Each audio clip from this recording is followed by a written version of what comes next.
Hey, what's going on, everybody? It is Matthew, Watty's channel. Welcome back. Today's video, we are starting round 3 of the My Favorite AWA Remco tournament.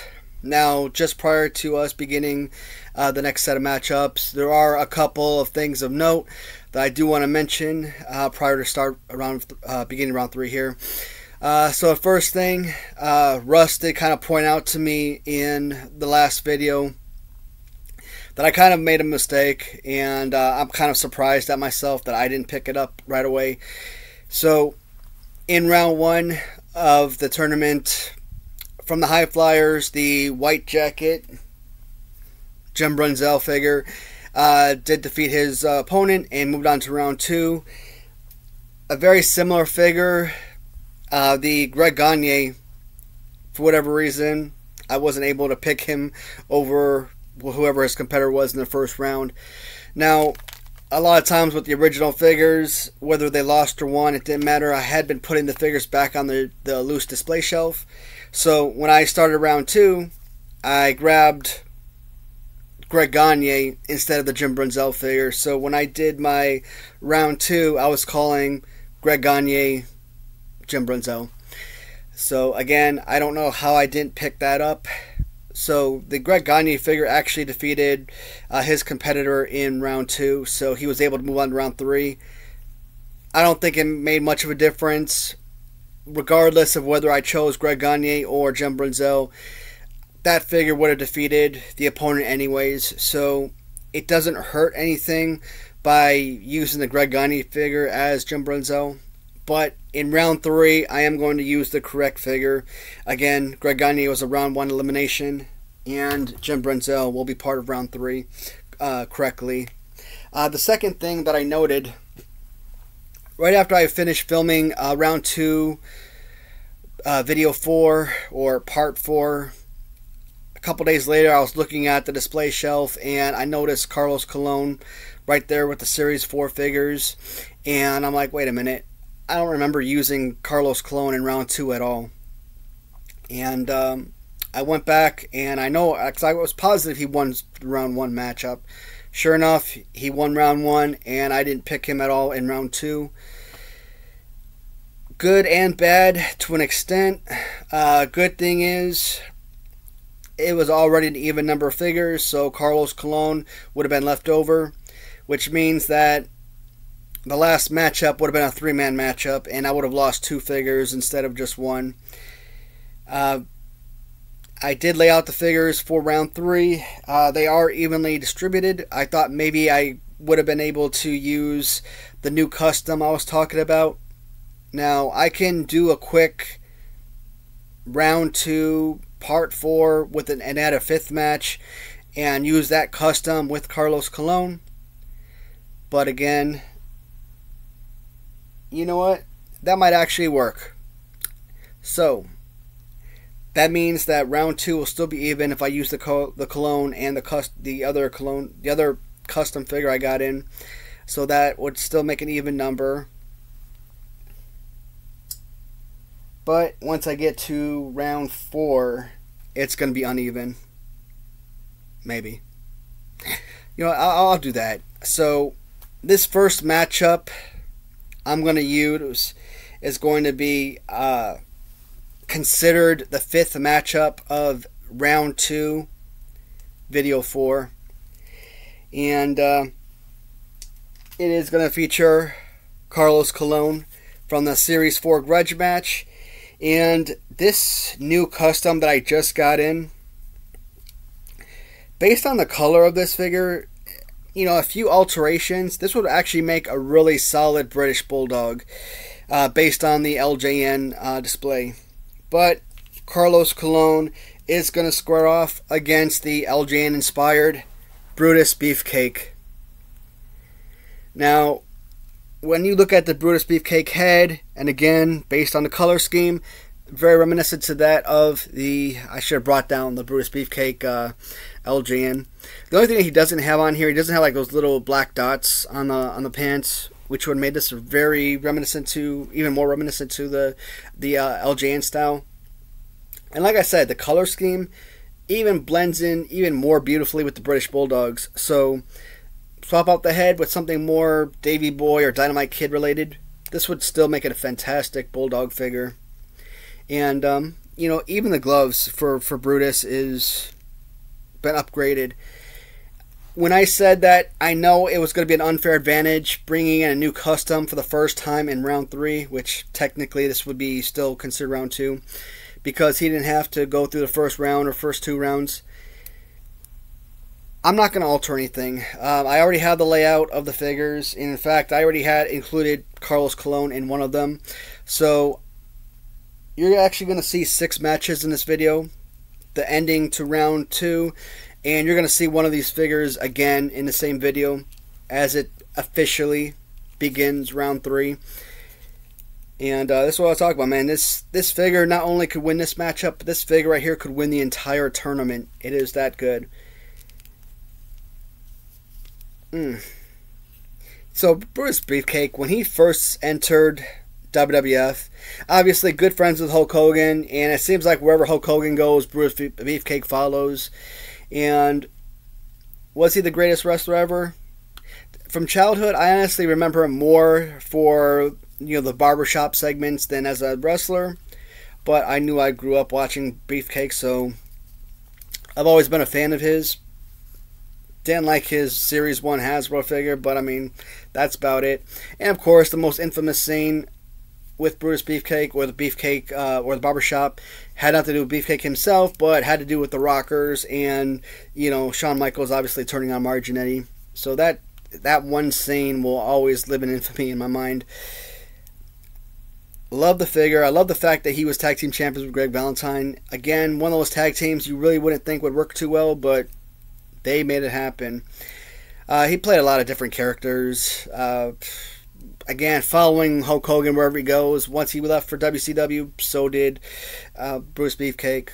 So he was simply Brutus Beefcake, and then he became the Barber Brutus Beefcake.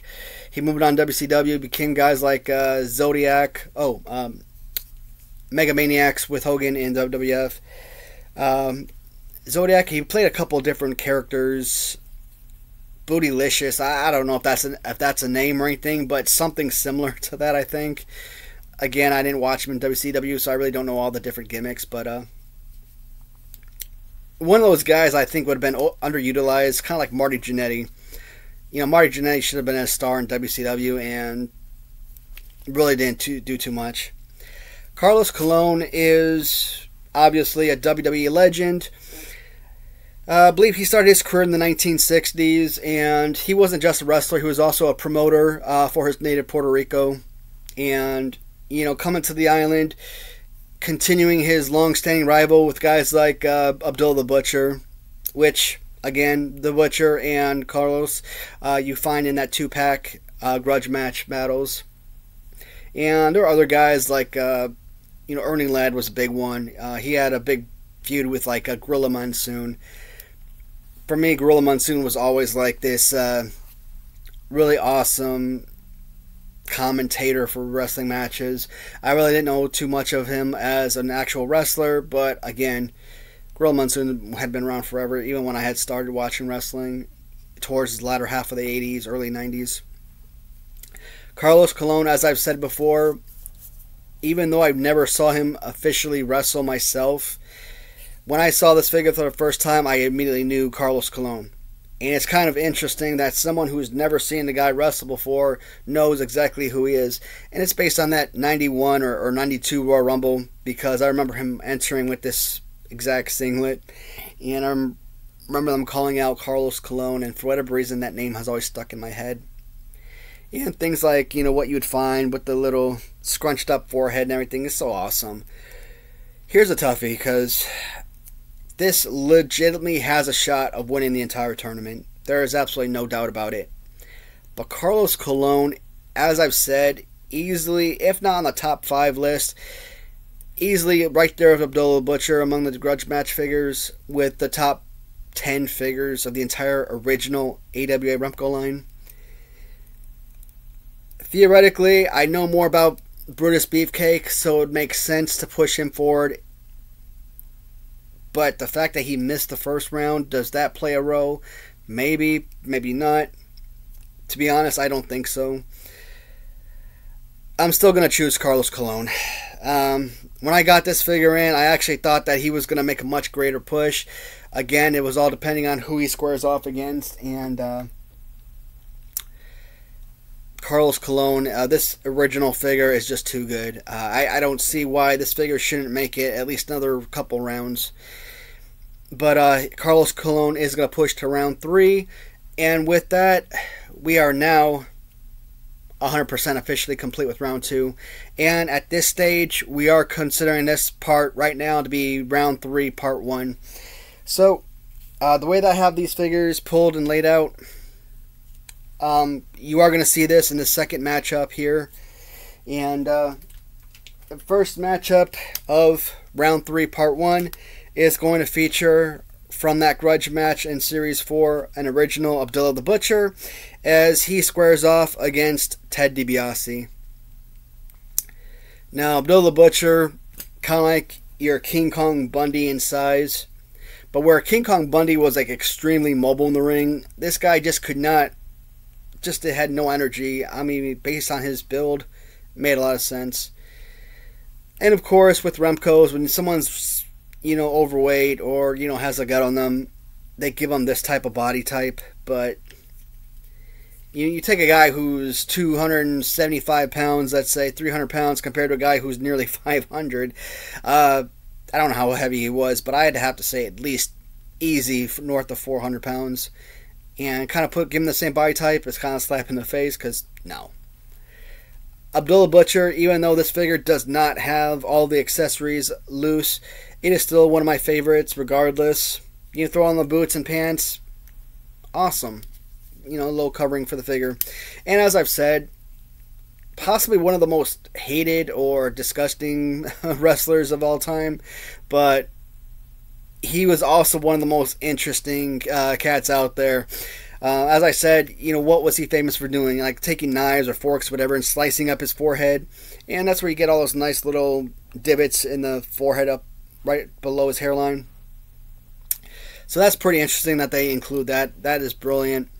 But again, I mentioned before, he always used those same utensils. Like he'd pull a fork out of his pants, get someone in a headlock, and start jabbing them. And knowing that he had hepatitis and that he would intentionally try to infect people, I don't know. He's just not a legend in the traditional sense in my mind. But because of his size and you know, even though that was psychotic for him to do that, as a fan watching that, you know, you're not thinking that he's legitimately stabbing anybody. You know, you think, okay, it's stage, right? But no, he really was cutting people. Interesting character. Huge grudge matches again with Carlos Colon. A lot of grudge matches there with Bruiser Brody. Probably, I think I like the Brody Abdullah Butcher matches better, but still.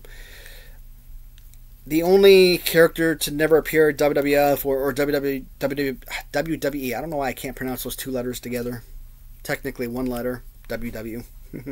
But never wrestled for WWF at all, yet he still found himself as a WWE Hall of Famer. So Ted DiBiase in the territories, you know, he was their heavyweight champion. Never a heavyweight champion or intercontinental champion in WWF, which made absolutely no sense because he was an elite character.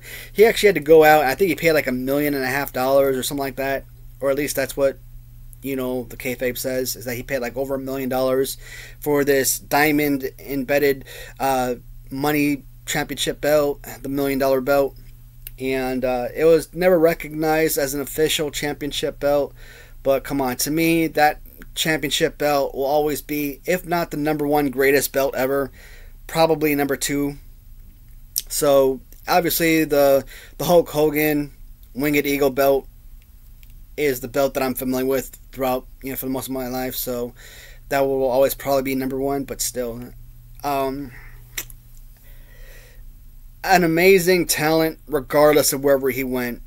You think because he was a manager or always flaunting his money around, that he's buying people off, whatnot, that he really didn't have to get his hands dirty or do anything. But you get this man in the ring, and he is one of the most elite talents out there. And, you know, nowadays he's out doing, like, interviews and podcasts and stuff. The man is just a boatload of knowledge.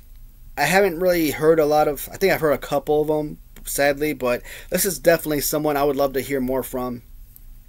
Probably my all... No, not probably. Definitely is my all-time favorite bad guy. I probably don't rate him in the top 10 of my all-time favorite wrestlers. Obviously, just like most people, I gravitate towards the good guys, but he really should be a top 10 wrestler all time. Amazing. Everything from Royal Rumbles to, you know, tag team champions. The man was just everywhere. He built, in my opinion, the greatest faction of all time. You know, the Bobby Heenan stable was pretty amazing, but I think this man went above and beyond with some of the acquisitions. This is a tough call. You're talking about one of my favorites versus someone who's insane. Either figure works really well, and even the head mold bleeds in with the original line. But I think it would be unfair for me to eliminate Abdullah the Butcher. Again, I still classify Abdullah the Butcher, even without the accessories, as one of the best top 5, top 10 of the all-time AWA Remco figures. So it would be really awesome to see at one point Abdullah the Butcher and Carlos Colon possibly in the next round. Again, I'm going to be drawing the names randomly, so it could play out that way, maybe not. We'll see. So, Abdullah the Butcher. And the next matchup, because I had already pulled the names previously, it's going to be Moondog Rex against Carlos Colon. And as I said, Carlos Colon, for whatever reason, so what I did is obviously write all the names down, throw them in a hat, pull the names out randomly, write the names down, and that was the matchup for that particular video.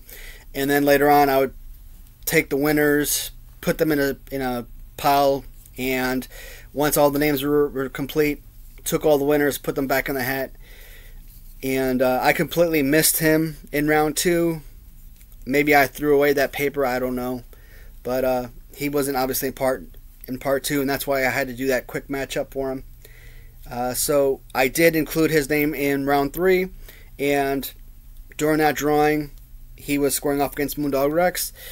Of course, if the Bruce Beefcake figure won, Beefcake would be facing Moondog Rex right now. I think I know where I want to go with this before I even start talking about the figures. One of the most beloved characters of the island of Puerto Rico, and Moondog Rex, just someone, neither one of these guys, I don't have a lot of history with either one, or know enough about either one to really make like a significant decision based on, you know, history or feelings about that particular character. This decision is based on strictly the display of the actual figures. I really love these blue jeans that they put on Moondog Rex. You know, I still think that this was like a Steven Regal head. Yeah, that's got to be Steven Regal. But you know what? If it fits for the figure, it fits. You know, again, none of these figures are really like 3D accurate to the actual person's head. So, you know, you come as close as you possibly can. Without going any deeper, I already know Carlos Colon, he's going to be my winner. But seeing Moondog Rex, when I got this figure in, I know I love the figure. I wouldn't have bought it if I didn't enjoy it. But I had no idea I'd actually go 3 rounds with Moondog Rex. I thought he'd probably be like a first round elimination. And to go multiple rounds past that was incredible. So, we got to give credit to the original Smash of Demolition. He wasn't the jobber I thought he was. Like, you know, you're Tony Gurria, you're Mike Sharp, you know, you're SD Jones. But even SD Jones, I've said it before, I don't think he is your prototypical jobber anyways. I mean, the man was always, you know, putting offense in his matches, and he highlighted WrestleMania 1. He was one of the competitors in WrestleMania 1. So clearly not your typical jobber guy. when it's supposed to be mega superstars, an event like that. And I thought Moondog Rex, Moondog Spot, or Moondog King, all those guys, that's all I thought they were. I thought they were simply jobber guys, you know, come and get beat up a lot, but no, tag team champion, multiple gimmicks, incredible. And of course, once again, Carlos Colon is going to push forward into round 3. Next matchup, ooh, this is going to be a killer. I had no idea that round 3 would be so hard. It's going to feature Big Diamond Stud, Scott Hall, as he squares off against Playboy Buddy Rose. Now, I've already said before, when I first saw this figure on Russ's page, and I saw that head mold, I'm like, man, if I bid on this figure, if I win this figure, and I do an AWA Remco tournament, this is going to be my winner. The actual color scheme throughout this figure is absolutely remarkable. I mean, I love the diamond right here, and just, again, I'm always into those dual colored figures, so that's pretty incredible. And that head mold, look at that. That is exactly the Razor Ramon Scott Hall figure or character that I know. That is perfection. The difficult choice here, I've said before, Buddy Rose, again, he's another one of those guys who, if not top 5, top 10 of the entire original AWA Remco line. And a lot of the time with these Remco figures, what do I say? Because the bodies and fighting poses are generally always going to be the same, what do we really have to base our decision on? And 75% of the time, it's going to be the accessory that comes with the figure. Now, where, you know, Scott Hall has obviously the He-Man type body, you know, different characters like Abdullah Butcher, you know, Jimmy Garvin, you know, Buddy Rose, who is a Stan Hansen has another one of these body types. Buddy Rose, I enjoy this more because to me it just feels like more realistic. I think Buddy Rose may have been like a manager in AWA and WCW at one point. I kind of remember seeing him outside the ring. What was it? Maybe it was Blatant Inference's video that I saw recently with the Bushwhackers, Sheepherders, and I think he was managing the Sheepherders. That's the first time I saw him out there, but again, I think he may have been a manager for WCW. Not familiar with the character, so I really can't say. This is 2 fantastic figures, though. I mean, again, this is, in any of these choices from here on out, there really is no wrong answer. They're all incredible pieces. Love them all. And history tells me, go with Razor Ramon. I know Razor Ramon. I watched Razor Ramon a lot growing up. You know, again, multiple time. I think it was like a 4-time Intercontinental Champion, you know, European Champion. Made one of the most infamous factions with Diesel and Hogan and 1-2-3 Kid, etc. in WCW. So it makes the most sense for me. I mean, I love the figure so much. Before I even did the tournament, I thought this was my winner. I'm going to go with Buddy Rose, though. The overall look of the figure, plus accessory, which is one of the greatest.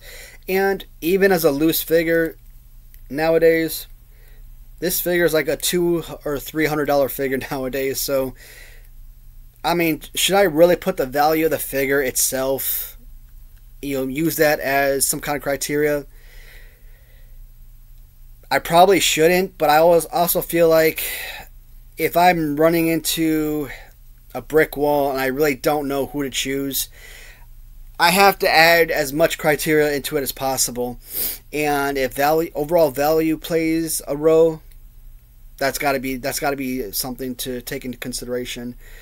So I really do love the Buddy Rose figure. And is he a finalist, semi-finalist? I don't know, but yeah, from the get-go of this tournament, I thought this was one of those figures that had a legitimate chance of going all the way. So Playboy Buddy Rose is going to defeat Big Diamond Stud Scott Hall.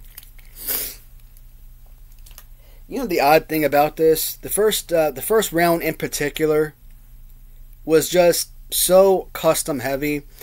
So many customs defeated original figures. In round 2, customs still exceeded original figures by a large margin.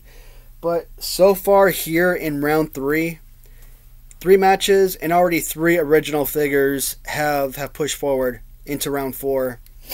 And that's insane to think about that. Alright. Yep. Buddy Rose, good decision, I think. Next matchup is going to feature a couple of my absolute favorites. From Jonathan comes the Kamala, and from Russ is the Mr. Perfect figure. So, whether you like the Gagne Raiders Mr. Perfect Curt Hennig figure, or if you like the Mr. Perfect version from WWF, it don't matter. They're both very similar figures. Again, with the Mr. Perfect, use the same head. They just gave him a blonde hair, which is awesome. And it comes down to these two characters. They're both, Hasbro era characters. And as I said before, I love the Hasbro line because every single character released in Hasbro, at least I have some kind of knowledge of them. Like, I actually remember watching them at some point in my life. Guys like Ludwig Borga or Nails, I didn't really have the greatest memory of those guys, but I knew, like Ludwig Borga, I never would have remembered the name. But once I saw the figures, went back and watched the video, I'm like, yeah, I saw that guy growing up. And so both of these, based on my remembrance and my feelings of the characters, neither one has an advantage over the other. If anything, I'd probably put it closer to Mr. Perfect than Kamala. So, obviously with the singlet, if this was like a black and like orange type singlet, or blue and yellow or something, that would have been fantastic. Because Mr. Perfect had a lot of dual colored singlets, there's absolutely nothing wrong with this figure because it's one singlet color, or one colored singlet. That's fine. The head is fantastic. Again, sticking with the original, that means a lot. But they just added on to. And when it comes to policies and regulations, what do people always say? You can add on to, but you can't take away, right? So taking an original Curt Hennig head and adding on to it, making it better, improving, absolutely. This is an elite figure.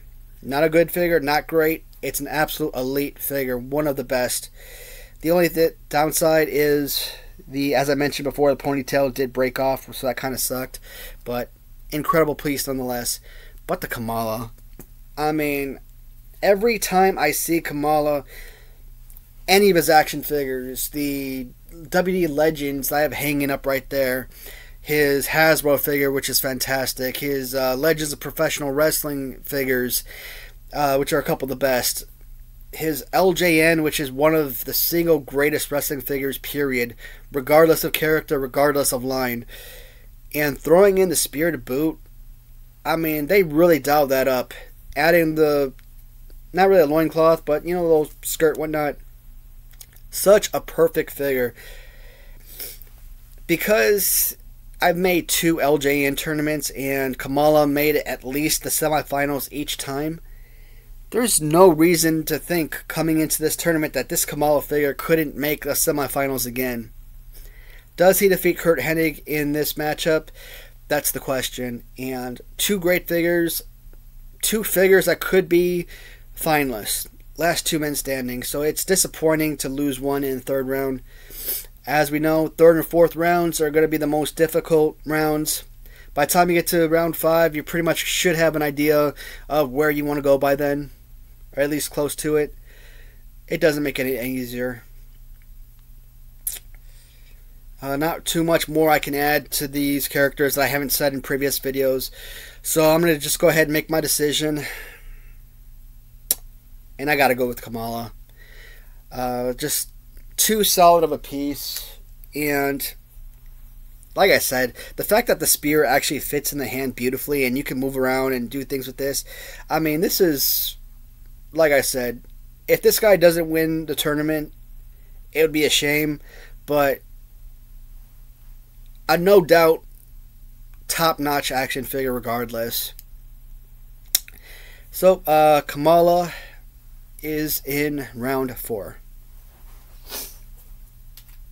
Alright, so here is another matchup I don't want to do because they're both awesome pieces. It's going to feature the Ultimate Warrior as he squares off against Ric Flair. Can I say any more about these guys that I haven't said before? Not really. What do I always talk about when I look at this Ultimate Warrior figure? Possibly the champion of this tournament. And so there's LJN customizers like Zashman is one of the most popular. Does a lot of head sculpts for the LJN custom figures and whatnot. And I'm wondering if that's where this head sculpt came from. Just cut it down to like Hasbro, Remco, Galoob type style size or something, because that is just so incredible. I mean, I never talked to Russ, I never asked him about it, but maybe if he watches he can clarify, because that's just so freaking awesome. I love this figure so much. Yeah, even if you take away the hair, even the face paint, man, it's just all around great details throughout the entire figure. And like I said, Dingo Warrior was right there with Sting as tag team members in AWA, so it's not like, he's not AWA relevant. He is. And then you go against one of my favorite Remco figures. Probably because, one, this Ric Flair Remco is my favorite Ric Flair figure. And yeah, I didn't have this growing up, but I had the Ric Flair Galoob, so it makes sense that that should be my number one choice. A figure that I play with a lot, but even though nowadays I don't like the fact that he's hunched over, arms out with the Galoob, I kind of think of it as like a 5 out of 10 figure. Still, I mean, as a kid, to me that was one of the best, but it's also because that's all that I had, very few figures. We had like 6 figures, and I considered Scott Steiner at the time to be a good figure, but Scott Steiner's terrible. So Ric Flair, Remco, as I said, my favorite Ric Flair figure, and he has one of my all-time favorite accessories. The robe is so incredible.